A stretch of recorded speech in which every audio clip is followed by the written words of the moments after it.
बघा problem question number 5. Reshma, Sushma and Prema were partners in a business sharing profits and losses in the ratio of 2:1 respectively. इथं 3 partner आहेत आणि या तिघांचा ratio दिलाय 2:1. Their balance sheet on 31 March 2020 आणि इथं खाली बॅलन्स शीट एक दिलेले. बॅलन्स शीट बघा, लॅबिलिटी बाजूला पहिल्यांदा त्यांचं दिलंय तुम्हाला इथं कॅपिटल, त्यानंतर आहेत क्रेडिटर्स आणि बिल्स पेबल या 2 लॅबिलिटीज, त्यानंतर खाली आहे जनरल रिझर्व्ह. असेट बाजूला बँक अकाउंट आहे, प्लांट मशिनरी, डेटर्स आणि फर्निचर आहे. एक नॉर्मल बॅलन्स शीट इथं दिलेलं आहे. ऍडजस्टमेंट बघूया कशा कशाला आहेत. नंबर 1, प्रेमा डाईड ऑन 1 जुलै 2020. प्रेमा नावाची जी पार्टनर आहे ती 1 जुलै रोजी मरण पावली. ऍडजस्टमेंट नंबर 1 काय सांगते बघा, plant machinery were to be revalued at 70,000 and RDD is to be created at 2,000. RDD आणि प्लांट मशिनरी म्हणजे डेटर्स आणि प्लांट मशिनरीला ऍडजस्टमेंट आहे. टिकमार्क करून ठेवा, लक्षात ठेवा. पुन्हा बघूया आपण. 2 number, interest on the drawing of Prema up to the date of her death amounted to 10,000. Interest drawing दिलेला आहे 10,000. टिकमार्क करण्याची गरज नाही आहे, डायरेक्टली परफॉर्म आपण करू. 3rd number, charge interest on drawing 1,000. Interest drawing वर इंटरेस्ट सांगितलेला आहे 1,000 रुपये. तो पण डायरेक्टली आपण कॅल्क्युलेट करूया, त्याला म्हणजे डायरेक्टली परफॉर्म करूया, टिकमार्क करण्याची गरज नाहीये. 4 नंबर, गुडविलचा शेअर कॅल्क्युलेट करायला सांगितलेला आहे, तो त्यावेळेला वर्किंग नोट करून बघूया, आत्ता बघायची गरज नाहीये. 5 number, deceased partner share of profit up to the date to be calculated on the basis of average profit of last 2 years. ही ऍडजस्टमेंट सुद्धा आपण डायरेक्टली करतो, याला पण काय टिकमार्क करण्याची गरज नाहीये. तर बाळांनो प्रॉब्लेम सोडवूया डायरेक्टली. प्रॉब्लेम सोडवायचा क्रम आपला रेग्युलर स्टेप्स फॉलो करायचे आपल्याला. कॅपिटल असेल, रिझर्व्ह सरप्लस वगैरे असेल, कॅश बँक असेल, असेट लायबिलिटीज असतील, ऍडजस्टमेंट आणि त्यानंतर आपलं क्लोजिंग. तर सगळ्यांनी पहिल्यांदा पार्टनर्सची नावं लिहून घ्या. आर, यस आणि पी. रेशमा, सुषमा आणि प्रेमा. आर, यस आणि पी अशी पार्टनर्स कॅपिटलला नावं लिहून घ्या. ठीक आहे, तर मी इथं ऑलरेडी सगळं लिहिलेलं आहे. तर सुरुवात करूया. पहिल्यांदा लिहितो आपण बाळांनो कॅपिटल. तर सगळ्यांनी पहिल्यांदा यांचं दिलेलं जे कॅपिटल आहे ते पार्टनर्स कॅपिटल अकाउंटच्या क्रेडिटला लिहून घ्या बाय बॅलन्स बीडी या नावानं. पार्टनर्स कॅपिटल अकाउंटच्या क्रेडिटला बाय बॅलन्स बीडी या नावानं.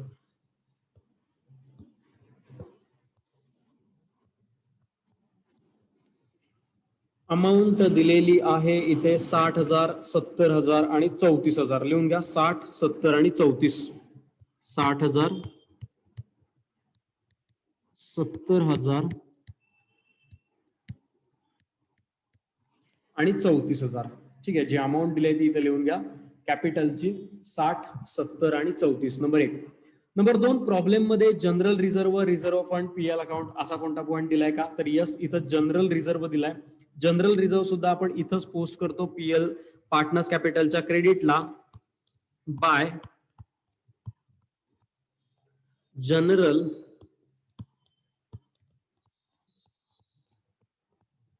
Reserve account. जनरल रिझर्व्ह आहे 16,000 आणि रेशो आहे 2:1. ओके, 16,000 मला 2:1 मध्ये डिस्ट्रीब्यूट करा. 2 आणि 1, 3 आणि 1, 4 म्हणजे भागाकार येणार 4चा. 16 दुनी 32,000. पहिल्याच येईल 32,000 भागिले 4. 4 7 28, 4 8 32. तर पहिल्याच येते 8,000. दुसऱ्याचं मला वाटतंय 4 आणि 4 यावं. ओके, भरपूर लोकांनी उत्तरं दिलेली आहेत. शिवराज बरोबर आहे. प्रथमेश, तेजल, तुमचे सुद्धा उत्तर बाळांनो बरोबर आहे. ओके, सो जनरल रिझर्व्हला 2:1 मध्ये डिस्ट्रीब्यूट केलं आपण. 8,000, 4,000 आणि 4,000 असं डिस्ट्रीब्युशन आपल्याला इथं मिळालेलं आहे. ओके, सो यानंतर step number 3, cash balance, bank balance. कोणता बॅलन्स दिलाय का बघा, तो लिहून घ्या. इथं बघा बँक बॅलन्स दिलाय जो आहे 60,000 रुपये. बँक बॅलन्स लिहितो बँक अकाउंटच्या डेबिटला टू बॅलन्स बीडी. अमाऊंट आहे 60,000 रुपये. टू बॅलन्स बीडी अमाऊंट आहे इथे बाळांनो दिलेली 60,000 रुपये. ठीक आहे, तर ह्या रेग्युलर स्टेप्स कंप्लीट झाल्या. कॅपिटल लिहिलं, जनरल रिझर्व्हचं डिस्ट्रीब्युशन केलं, बँक बॅलन्स लिहिला. नेक्स्ट स्टेप आहे असेट आणि लॅबिलिटीज आपल्याला लिहून घ्यायच्या आहेत. असेट आणि लॅबिलिटीज लिहिताना ज्याला ऍडजस्टमेंट आहे ते इनरला, ज्याला ऍडजस्टमेंट नाही ते आउटरला. पहिल्यांदा बघा, मला वाटतं प्लांट मशिनरी आणि डेटर्सला ऍडजस्टमेंट आहे, फर्निचरला नाही आहे. ओके, पहिल्यांदा लिहा प्लांट मशिनरी अमाऊंट आहे 60,000. प्लांट अँड मशिनरी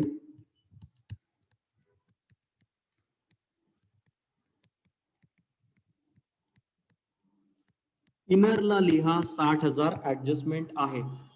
इनरला लिहा 60,000 ऍडजस्टमेंट आहे. नंबर 2 डेटर्स आहेत 50,000 रुपये. तर इथं त्याच्या नंतर त्याला काही जागा सोडून लिहा डेटर्स, ते पण इनरला 50,000 रुपये ऍडजस्टमेंट आहे. नेक्स्ट पॉइंट आहे फर्निचर 30,000, त्याला ऍडजस्टमेंट नाहीये.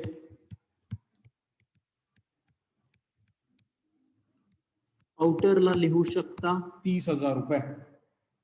फर्निचर लिहा 30,000. ओके, सो बॅलन्स शीटला बघा तिन्ही असेट आपण पोस्ट केलेल्या आहेत. नेक्स्ट पॉइंट आहे लॅबिलिटीजला. लॅबिलिटीजला मित्रांनो आपण पहिल्यांदा लिहितो कॅपिटल. तर कॅपिटल लिहा, 4 ओळी जागा सोडा. नंतर बघा काय क्रेडिटर्स आहेत 18, बिल्स पेबल आहेत 2,000 लिहून घ्या. त्याला ऍडजस्टमेंट नाहीये त्यामुळे डायरेक्ट आउटरला क्रेडिटर्स अमाऊंट आहे 18,000 आणि दुसरं आहे तुमचं बिल्स पेएबल अमाऊंट आहे 2,000. चलो ठीक आहे, क्रेडिटर्स आहे 18, बिल्स पेएबल आहे 2. तर हे पण 2 पॉइंट आपण इथं लिहिले. सगळ्या दिलेल्या बॅलन्स शीटचं पोस्टिंग आपलं इथं पूर्ण झालेलं आहे. सगळा ईच अँड एव्हरी पॉइंट आपण इथं पोस्ट केलेला आहे. नाऊ आता यानंतर आपण जाणार आहे ते आपल्या दिलेल्या ऍडजस्टमेंट कडे. ओके, सो आय होप इथंपर्यंत सगळ्यांना पॉइंट क्लिअर असेल कशा पद्धतीनं काय लॉजिक आहे पोस्टिंग करण्यामागं. आणि आता जाऊया ऍडजस्टमेंट कडे. नंबर 1 बघा, plant and machinery were to be revalued at 70,000. तुम्हाला सगळ्यांना हे येतं. प्लांट मशिनरीला त्यांनी सांगितलंय करा 70,000. तर मी आउटरला लिहितो 70,000. इनरला आहेत 60, आउटरला आहेत 70. काय करावं लागेल बाळा, तर इथं तुम्हाला ऍप्रिसिएशन करावं लागेल. Add appreciation 10,000. ओके, 60 अधिक 10 70, आउटरला जातील 70. हा झाला पहिला इफेक्ट. ऍप्रिसिएशनचा दुसरा इफेक्ट आपण करतो पीएल ऍडजस्टमेंटच्या क्रेडिटला by plant and machinery 10,000.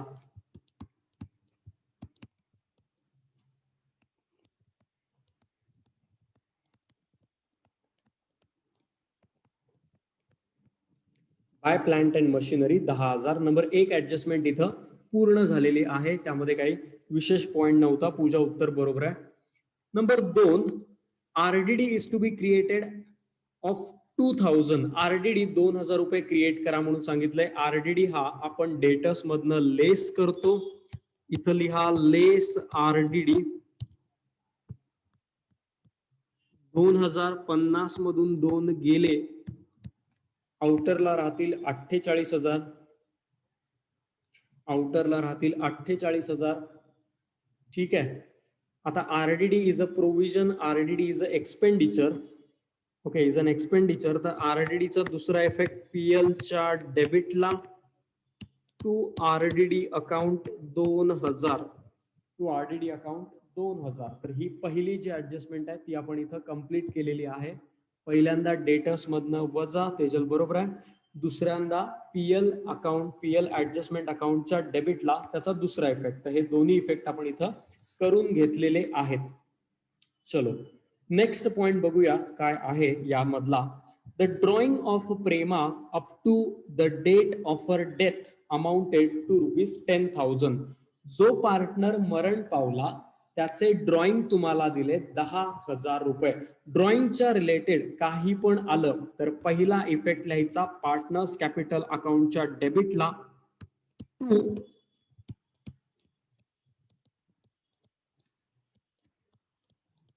Drawing account आणि तिचे ड्रॉइंग दिलेले आहेत तुम्हाला 10,000. टू ड्रॉइंग अकाउंट, तिचे ड्रॉइंग तुम्हाला दिले 10,000. हा झाला पहिला इफेक्ट. हा झाला पहिला इफेक्ट नंबर 1. आणि याचा दुसरा इफेक्ट येतो बाळांनो बँक अकाउंटला. पहिला इफेक्ट आहे डेबिटला, तर दुसरा इफेक्ट येतो क्रेडिटला. बँक अकाउंटच्या क्रेडिटला लिहा by drawings account 10,000 by drawings account 10,000. तर ही ऍडजस्टमेंट क्लिअर झाली बघा. कोणताही टॉपिक असू दे आपला, राईट फ्रॉम फायनल अकाउंट असू दे, ऍडमिशन असू दे, डिझोल्युशन असू दे, डेथ असू दे, कुठं पण ड्रॉइंगची जर ऍडजस्टमेंट असेल, कुठंही ड्रॉइंग आलं तर त्याचा पहिला इफेक्ट बाळांनो होतो पार्टनर्स कॅपिटल अकाउंटच्या डेबिटला आणि रिस्पेक्टिव्हली मग दुसरा इफेक्ट होतो. एक गोष्ट लक्षात ठेवा, ऑटोमॅटिकली दुसरा इफेक्ट कुठं करायचा तुम्हाला समजेल. चलो देन तिसरी adjustment, charge interest on drawing 1,000. Interest on drawing charge करायला सांगितलंय 1,000 रुपये. तर इंटरेस्ट ऑन ड्रॉइंग आलं तरी सुद्धा इथंच पुन्हा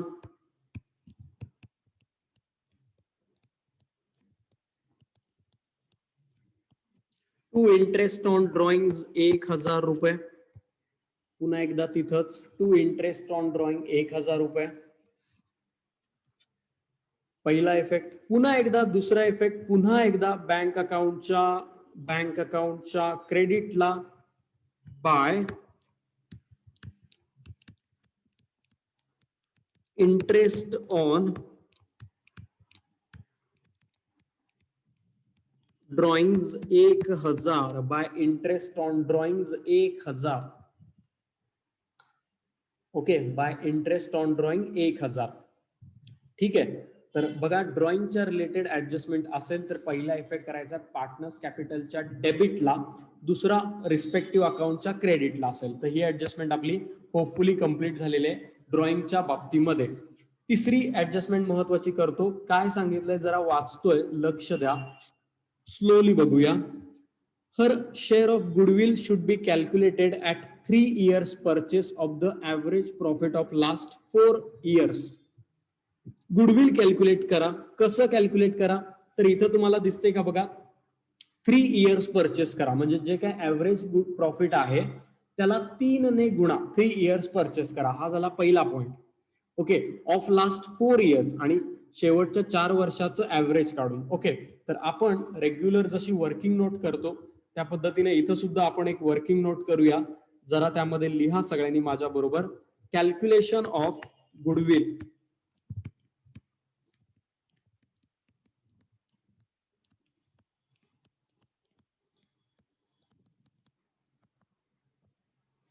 त्यामध्ये काय करायचं सांगितलंय, पहिल्यांदा ए पॉइंट काय काढा, तर ऍव्हरेज प्रॉफिट काढायला सांगितलंय त्यांनी. किती वर्ष आहेत ती, ऑफ 4 years. ओके, 4 वर्षाचं ऍव्हरेज प्रॉफिट काढा. Average profit of 4 years. So काय आहे जरा बघा. प्रॉफिट पहिल्याचं 1.5 आहे, पहिल्याचं 1.5 लाख आहे, दुसऱ्याचं 31, तिसऱ्याचं 70.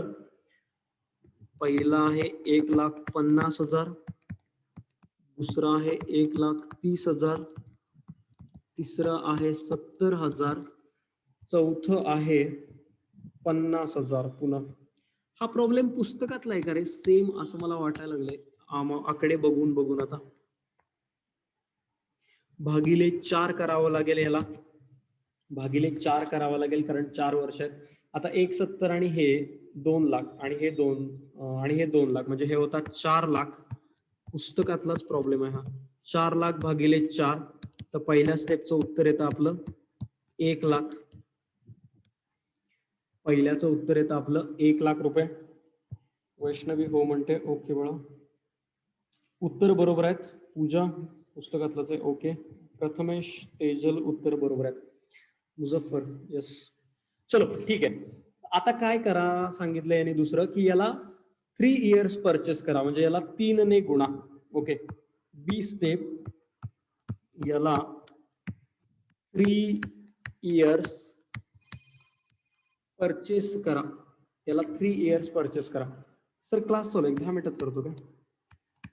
हो, 3 years परचेस करा म्हणजे 3 ने गुणा. सो दॅट 3 गुणिले 1 लाख, तर 1 लाख गुणिले 3 हे होतात परत 3 लाख रुपये. सो नाव 3 लाख जे आहेत, 3 लाख जे आहेत, this is of all partners. हे सगळ्या पार्टनर्सचे, आम्हाला त्याचा शेअर लागेल प्रेमाचा.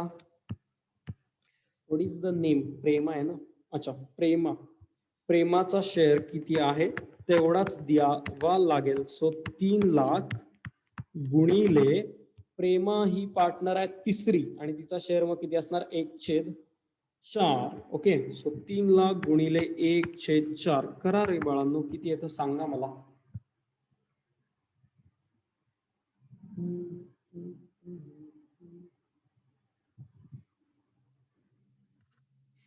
What is the issue? What is the answer? Yes बाळा यशस्वी. तेजल उत्तर बरोबर आहे. तेजल म्हणते 75,000 रुपये. प्रथमेश पण तेच म्हणते 75,000.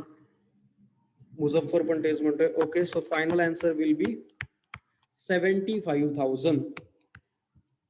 हे लिहिले का रे वर्किंग नोट सगळ्यांनी? मला सांगा बाळा, एकदा झाला असेल तर मग आपण पोस्टिंग करूया. लिहिले का सगळ्यांनी वर्किंग नोट? मुझफ्फर लिहिले, ओके. तेजल लिहिलेले, ओके. पूजा लिहिलेली आहे. सानिका शिवराज लिहिलेली आहे, ओके. वैष्णवी प्रतीक लिहिलेली आहे, ओके. श्रेया पण लिहिले, ओके. चलो, तर ऑलमोस्ट सगळ्यांनी लिहिले, ओके. वेदांत, गुड. तर आपलं उत्तर येते 75,000 गुडविलचं. त्याचा पहिला इफेक्ट 75,000 जे गुडविल आहे त्याचा पहिला इफेक्ट करायचा पार्टनर्स कॅपिटलच्या क्रेडिटला. पार्टनर्स कॅपिटलच्या क्रेडिटला बाय गुडविल. हॅलो, हो साहेब येऊ का? हॅलो, एक 15 मिनिटात आलो. हां हां, हो येतो. हो हो, ओके. सो 75,000 रुपये, ओके. सो याला हा झाला पहिला इफेक्ट. दुसरा इफेक्ट करतो बॅलन्स शीटच्या असेटला. गुडविल 75,000 गुडविल आहे 75,000, ओके. सो गाईज आपण हा प्रॉब्लेम इथं, ही ऍडजस्टमेंट इथं आपण कंप्लीट केलेली आहे, ओके. चलो नेक्स्ट बघा पुढची ऍडजस्टमेंट काय. Last one, the deceased partner share of profit up to date of death is calculated on the basis of average profit of last 2 years. शेवटच्या 2 वर्षाच्या प्रॉफिटचं ऍव्हरेज काढा आणि त्याच्यावरून या वर्षाचा त्याचा प्रॉफिट किती आहे तो बघा. ठीक आहे, तर सगळ्यांनी माझ्या बरोबर लिहा. Calculation of profit. Calculation of profit, त्यामध्ये step number 1 average of last 2 years profit. Okay, average of last 2 years profit, बरोबर आहे. Last 2 year, yes. तर शेवटचे 2 वर्षाचं प्रॉफिट किती आहे? तर शेवटचा आहे 50 आणि त्याच्या आधीचा आहे 70. ओके, ठीक आहे. तर याला टोटल इथं लिहा 70,000 अधिक 50,000 भागिले 2. 7 आणि 5 12, 1,20,000 भागिले 2. सो द आन्सर असेल किती? 60,000. स्टेप नंबर 1 कंप्लीट झाली आपली, 60,000. नंबर 1. नंबर 2, जे 60,000 प्रॉफिट आहे, दिस इज ऑफ ऑल पार्टनर्स, हे सगळ्यांचं आहे. यामध्ये प्रेमाचा शेअर किती आहे? तर 60,000 गुणिले 1/4 ना. 60,000 गुणिले 1/4, 15 चोक 60. तर दुसरं आन्सर येतं आपलं 15,000 रुपये, बरोबर. दुसरा आन्सर येतं आपलं 15,000. तिसरा पॉइंट काय? तिसरा पॉइंट आहे आपला की या तिसऱ्या पॉइंट मध्ये, बरोबर आहे तेजल, बरोबर आहे. याच्या आधी कोण आहे? प्रथमेश, बरोबर आहे. की जे 15,000 आहे ते 12 महिन्यांचा आहे. ही व्यवसायात किती होती? लाईक एप्रिलला व्यवसाय आपलं वर्ष सुरू होतं आणि ह्याचं हा मरण कधी पावला? 1 जुलैला. याचा अर्थ तो जून पर्यंत होता. एप्रिल ते जून पर्यंत होता. So April, May, June. So he was there for 3 months. तो पार्टनर 3 महिन्यासाठी व्यवसायामध्ये होता. सो ते कॅल्क्युलेशन करावं लागेल. 15,000 आहेत 12 महिन्यांचे, तर मग 3 महिन्याचे किती असतील? ओके, सो 3 डिवायडेड बाय 12 गुणिले 15,000. ओके, 3 भागिले 12 गुणिले 15, 3,750 येतात का बघा. वैष्णवी बरोबर आहे, दिगंबर बरोबर आहे, तेजल कॅल्क्युलेशन थोडस बघ. 3,750 उत्तर येतं मित्रांनो. 3,750 फायनल आन्सर. लिहिलंय का हे सगळ्यांनी जरा सांगा. येस बरोबर आहे. ओके, लिहिलेलं आहे का सगळ्यांनी सांगा मला.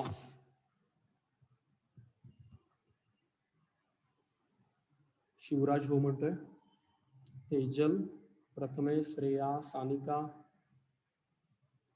पूजा, मुझफ्फर, सायली, यशस्वी, प्रतीक.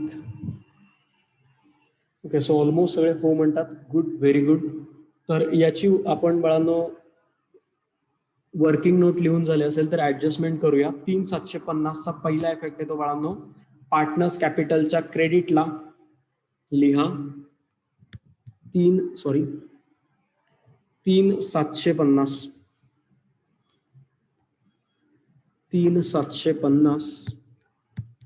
क्रेडिट बाजूला लिहितो. याला लिहितो आपण by P&L suspense account. P&L suspense account. Okay, P&L suspense account. चलो, सो हा झाला पहिला इफेक्ट. दुसरा इफेक्ट आपण करतो असेट बाजूला. तर असेट बाजूला लिहा P&L suspense account 3,750. Okay, so मला वाटते प्रॉब्लेम आपण सगळा कंप्लीट केलेला आहे, काही यामध्ये राहिलेलं नाहीये. ओके, सो आता प्रॉब्लेम इथं बाळांनो सगळा आपला पूर्ण झालेला आहे. क्लोजिंग आपल्याला करायचं आहे फक्त, आणि आज मी क्लोजिंग तुम्हाला करायला देणार आहे. क्लोजिंग तुम्ही करा. किती प्रॉफिट येतोय, लॉस येतोय बघा, डिस्ट्रीब्यूट करा रेशोनुसार. पार्टनर्स कॅपिटलला त्याला ट्रान्सफर करा, बँक अकाउंट क्लोज करा, तो बॅलन्स असेट बाजूला लिहा, आणि देन फायनल आन्सर काय आहे ते मला सांगा, ग्रुपला सांगा, मेसेज करा, कमेंट करा. ओके, खाली तर काय हरकत नाही. तर प्रॉब्लेम बाळांनो आपला झालेला आहे. आज मी क्लोजिंग करायला तुम्हाला सांगतो आहे. तुम्ही क्लोजिंग करा, काय आन्सर येते, प्रॉब्लेम कितीने टॅली होतो ते मला सांगा. इन केस काही राहिला असेल तर बोला, मला काय असेल तर तुमचा डाऊट काय असेल तर बोला. ओके.